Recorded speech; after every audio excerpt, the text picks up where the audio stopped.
Perguntas e respostas 15. Perguntas e respostas 15. A pessoa que mais sofre na vida é aquela que tem inveja dos outros? A pessoa que mais sofre na vida é aquela que tem inveja dos outros? Sim, a pessoa tem ódio e desejo de vingança no coração.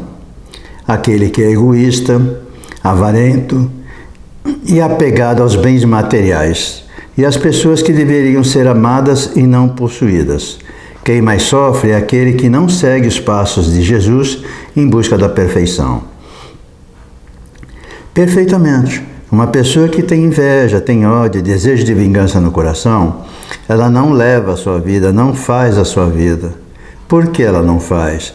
Porque ela tem momentos muito difíceis, problemas pessoais e internos a ser resolvido. E o pior de tudo é que quando uma pessoa é assim, ela não consegue parar para analisar e ver. Não que as pessoas não gostam de si. E muitas vezes nós fazemos isso. Ninguém gosta de mim. Por que será que ninguém gosta de mim? E aí começamos então a transmitir para os outros as nossas indecisões e os nossos desejos de querer ser melhor. Eu queria ser que nem aquela pessoa, eu queria que nem ser a outra. Mas pode ser, não igualzinho. Mas você tem a mesma capacidade de qualquer ser humano dentro da natureza de ser bom. A pessoa que é avarenta, mesmo após a morte, ela sofre muito, não é só em vida. E esse apego aos bens materiais é muito difícil de ser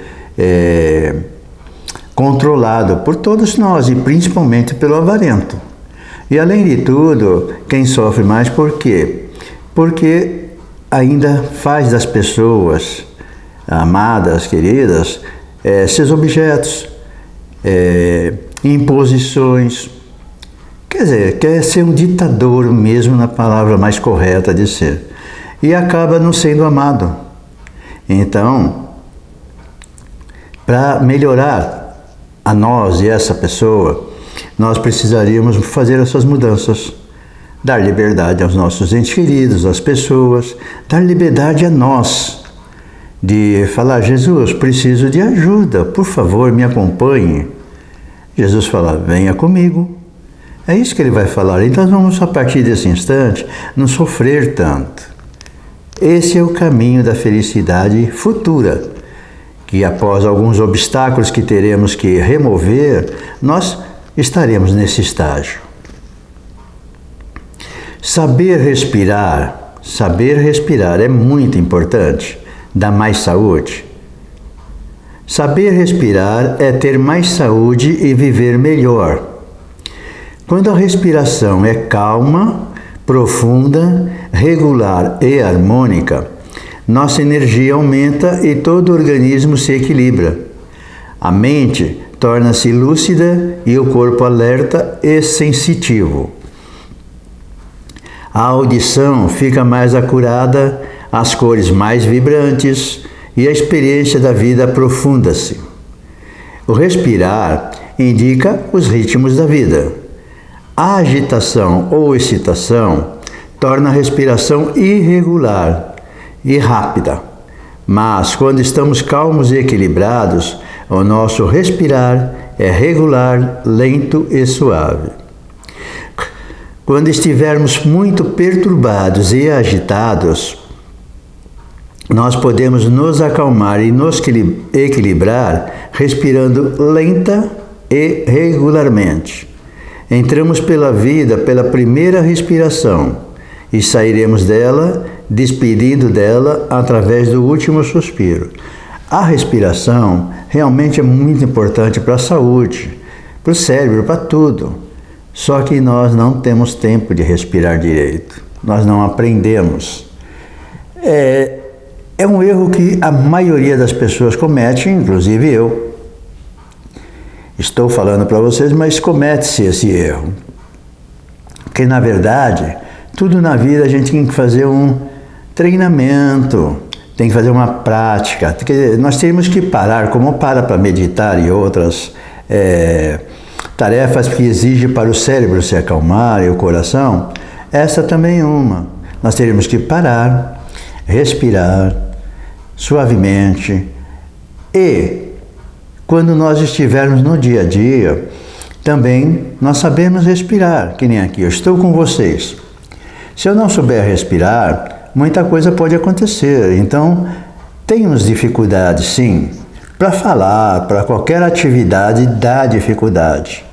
Então, quando tudo fica difícil, não estou escutando direito, estou agitado, estou perturbado. Sim, calma, respira. É aquela coisa de puxar suavemente para dentro, jogar para fora e nós vamos então, a partir de certo momento, oxigenar o cérebro, a alma e o coração e nós vamos ver que realmente nós vamos estar melhores, com certeza, né? Então nós precisamos sempre estar atento a esse tipo de atividade que o nosso corpo está pedindo, porque nós vamos ter muita dificuldade às vezes pela teimosia, não é por outro motivo não. Então vamos analisar que nós precisamos respirar. E ao analisar isso, nós vamos fazer assim, ó.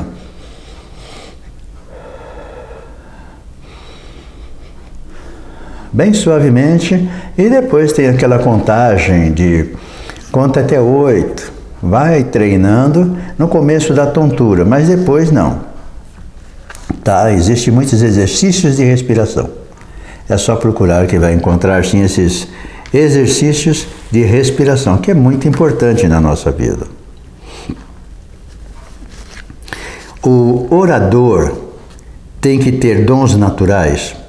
O orador tem que ter dons naturais. A pessoa que fala em público, ou seja, o orador deve ter dons naturais internos e externos.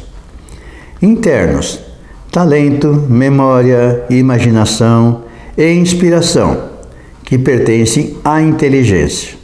Sensibilidade e emoção, que pertencem à vontade. Externos: aparência agradável, voz perfeita, um homem bom, simpático e atencioso. Com poucos recursos de oratória, poderá agradar mais que o orador fluente, mas pouco simpático ou indiferente ao público. Na realidade, ser orador, lógico, precisa ter uma dinâmica, às vezes conforme tipo de orador que vai ser, ter estudo, ter técnicas, ter aparelhagem, ter, enfim, todo o processo que necessita para um bom profissional que vai fazer o seu trabalho. Mas nós que temos assim a oratória para passar informações, dizer de sentimentos, dizer do nosso eu, de alguém que escreveu uma coisa bonita e passar, seja uma história, seja alguma coisa que vá levar a mensagem para alguém, o conforto, nós temos que primar, em primeiro lugar, pela interação com o público. Fazer ele entender que ele é importante, que ele precisa lutar pela sua vida, porque a felicidade espiritual dele ninguém pode conquistar. E além disso, ele pode ajudar muitas pessoas de qualquer forma e ele vai estar fazendo a caridade. Inclusive, quando nós não perturbamos as pessoas, nós já estamos fazendo caridade porque não tumultuamos e damos vazões a espíritos inferiores nos ambientes que nós tivermos.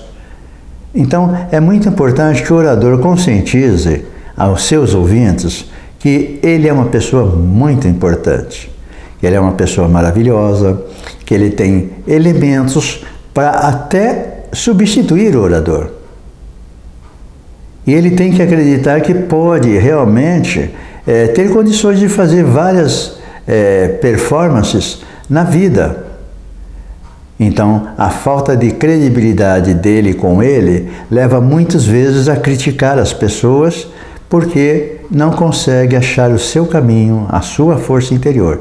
Então, é importante sim que todo aquele que vai levar uma mensagem escrita, falada, televisiva, enfim, por todos os meios de mídias, tem que levar, sim, sabe? Levar esse contexto de primeiro reerguer pessoas, passar a palavra de Deus com a máxima pureza, como Jesus fez no Sermão do Monte. Este é o papel do orador. Isso estamos falando dos religiosos. Em outras atividades também, o elemento principal é capacitar as pessoas, é tirar da inércia, do desânimo e fazer ele reagir. Verdade, o orador é muito importante na nossa vida e de acordo com como ele vai passar a mensagem. Então, precisamos tomar muito cuidado nisso. Quem faz, né? Quem faz precisa tomar muito cuidado com essas coisas, porque as pessoas estão, às vezes, simplesmente fazendo um trabalho profissional bom, mas não estão atentos ao sentimento das pessoas que possam estar ouvindo. Tá bom? Como analisar ninguém?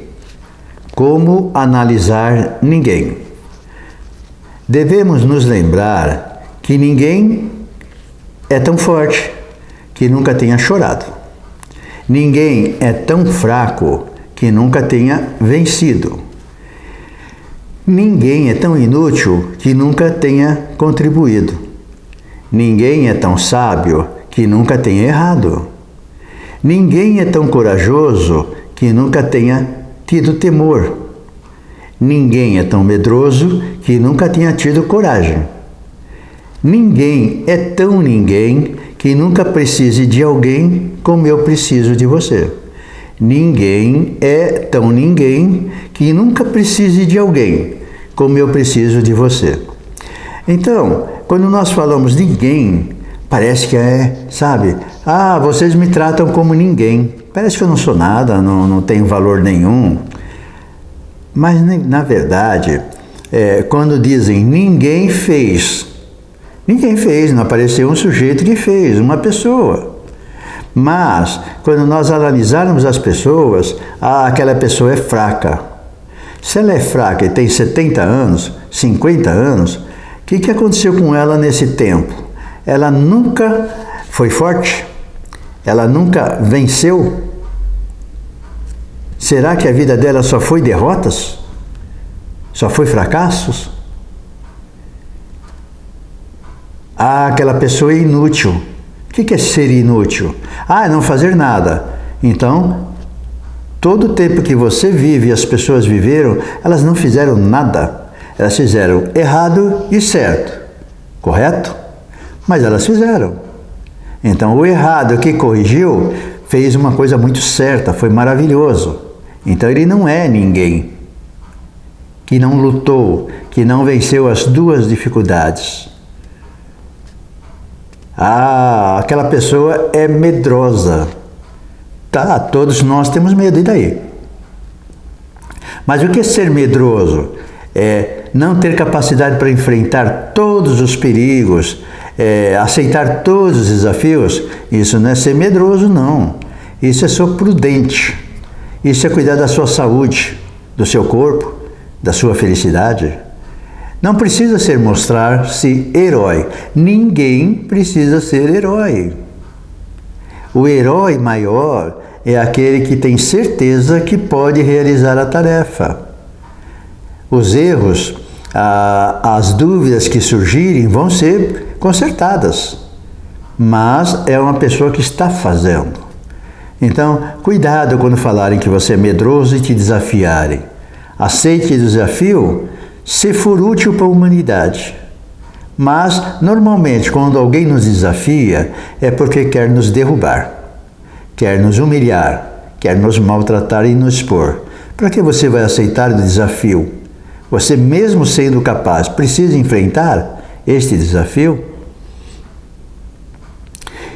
Ninguém é tão ninguém que não precise de alguém, como eu preciso de você. Então, se eu sou ninguém, você não é ninguém, o outro não é ninguém, quem vai cuidar de ninguém? Eu. Vou cuidar de você, você cuida de mim, eu cuido do outro. Então, é por isso que todos nós precisamos um do outro. Então, ninguém é capaz de viver sozinho. Ninguém é capaz de não depender de Alguém que constrói um carro, se ele tiver dinheiro para comprar.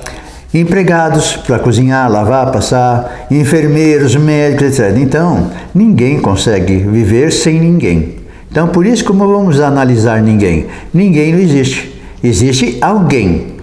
Dentro desse ninguém, que nós precisamos dele e precisamos também pôr o nosso ninguém para ser alguém. Tá bom? O que é ressentimento? O que é ressentimento? Ressentimento é uma mágoa crônica.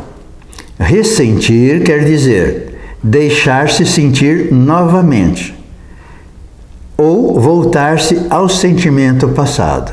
Ressentir quer dizer deixar-se sentir novamente ou voltar-se ao sentimento passado. Quando estamos melindrados ou, entre aspas, sensíveis demais, como dizemos, experimentamos sucessivas vezes o mesmo sofrimento. Isso nos consome energias e enfraquece o nosso corpo físico e espiritual. Para nos curarmos, temos que perdoar, porque perdoar é um ato de amor. Então, tem muitas pessoas que vivem se destruindo pelo ressentimento. Cada vez que nós nos deixamos sentir esses sentimentos, ou voltamos ao passado, o que acontece? Nós estamos revivendo sofrimentos que não vão levar a nada. Vai aumentar a sua raiva, o seu ódio, a sua frustração, decepção. Vai ganhar o que com isso? Se nós temos que sair disso, nós temos que lutar para seguir adiante, talvez por uma nova estrada, que vai se cruzar com essa pessoa lá na frente. Com certeza, Deus um dia vai pôr, nós nos encontramos. Essa pessoa, o grupo, enfim, quem nos feriu, nos causou ressentimento. Na verdade, nós somos melindrosos demais. E dizemos, eu sou sensível. Sensível não, é melindroso. Por quê? Porque se alguém fala alguma coisa de você, mas não é falar fofoca, intriga, não. Estou falando para você mesmo. Fala, nossa, você tem esse jeito de ser que não é legal. Não, mas eu sou assim, eu morri assim, vou nascer assim, não quero saber.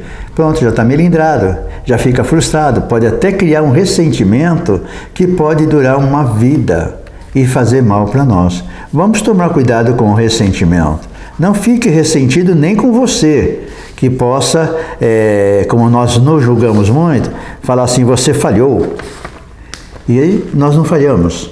Nós desconhecemos terrenos, nós às vezes somos imprudentes e achamos que vamos vencer tudo. Mas não se esqueçam, não fique ressentido, não fique remoendo e nem ficando preso ao passado. O presente está aqui, é seu, e o futuro está lá te esperando, tá? Vá muito bem para o futuro, o melhor possível que você puder fazer.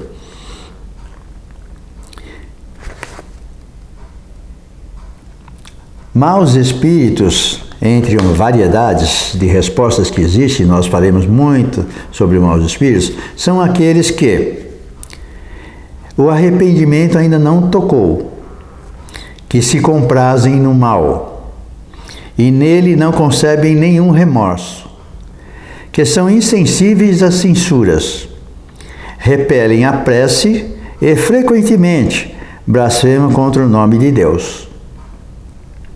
São essas almas endurecidas que depois da morte se vingam nos homens dos sofrimentos que experimentam e perseguem com seu ódio aqueles a quem odiaram na vida, seja pela obsessão, seja por uma falsa influência qualquer. Então, a influência dos maus espíritos existe sim. Há momentos que nós ficamos tristes, falando, não sei o que está acontecendo comigo. Mas esses maus espíritos, eles precisam de ajuda, e não de crítica, não de afastamento, não de agressões. Eles precisam de orações, de amor, de carinho e atenção. Mas para dar atenção temos que aprender como lidar com eles. Nós podemos conversar telepaticamente, podemos até vê-los ou ouvi-los, ou senti-los. E não é para ter medo, simplesmente saber que existe espíritos após a morte. Eu vou morrer, onde é que eu vou? Eu vou ficar vagando se eu não tivesse tido um bom espírito encarnado, vivo. Então, o que acontece? Eu vou estar vagando, depois, de repente, eu encontro você, que eu gosto, eu vou pedir ajuda. Encontro você que eu não gosto, eu vou tentar te prejudicar. É uma coisa natural. Isso acontece entre vivos. Por que não haveria essa relação de pessoas mortas com pessoas vivas? O sentimento nós temos que fazer ele ficar bem legal. Então, o que é mau espírito? É aquele que não soube viver, que foi prepotente muitas vezes, que achou que ele era o melhor de todo mundo. Em todos os locais que ele ia, ele queria ser o melhor, fazer melhor, aparecer. Então, tem muitas pessoas que falam assim, eu não vou pôr roupa vibrante, cor vibrante, ou com enfeite. E muitas mulheres, maquiagem, alguma forma de usar brincos, enfim, brilho. Porque eu não quero ser o melhor da turma. Não é ser melhor. Vá do jeito ideal para o local que você vai. Sim, isso é lógico, senão vai ficar chamando atenção. Mas nunca deixe de ser você. Use seu brinco, sua joia, né? Enfim, a roupa adequada. E vá com felicidade, vá com amor, vá com ternura. E acima de tudo, não tema os maus espíritos. Porque pode ser que amanhã você desencarnada seja chamado de mau espírito por estar apegado ao local que você morava, ficar bravo porque jogaram as suas coisas fora, desfizeram dela, e se jogaram desfizeram dela sem o mínimo de atenção, de carinho e de respeito. Então, vamos pensar assim, os maus espíritos existem, porque eles não foram felizes aqui. Você é feliz aqui? Você faz a felicidade dos outros? Segue os passos de Jesus na melhor maneira possível? Então você não vai ser um mau espírito. Pode ser um espírito apegado, que vai apresentar algum tipo de sofrimento, mas não vai vir atrás para fazer maldade. Vai sentir a vontade de estar junto, que depois vai ser resolvido. Não tem problema nenhum, não pode ficar sossegado. Os que sentirem isso, os vivos, e os desencarnados vão ser levados para tratamento, para esclarecimento, escolas, como nós devemos fazer na vida. Entender que nós somos espíritos imperfeitos e que precisamos melhorar muito o nosso eu. Pessoal, espero que tenham gostado, que sirva para entender que nós somos seres humanos, que ninguém é ninguém. Todo mundo é alguém, não se esqueça disso. Você é uma pessoa importante, porque Deus colocou você para realizar uma missão, uma tarefa. Realize com carinho, com ternura, com paciência. Respire nos momentos difíceis, mas respire sempre o amor, a caridade e a fraternidade. Até a próxima, queridos amigos.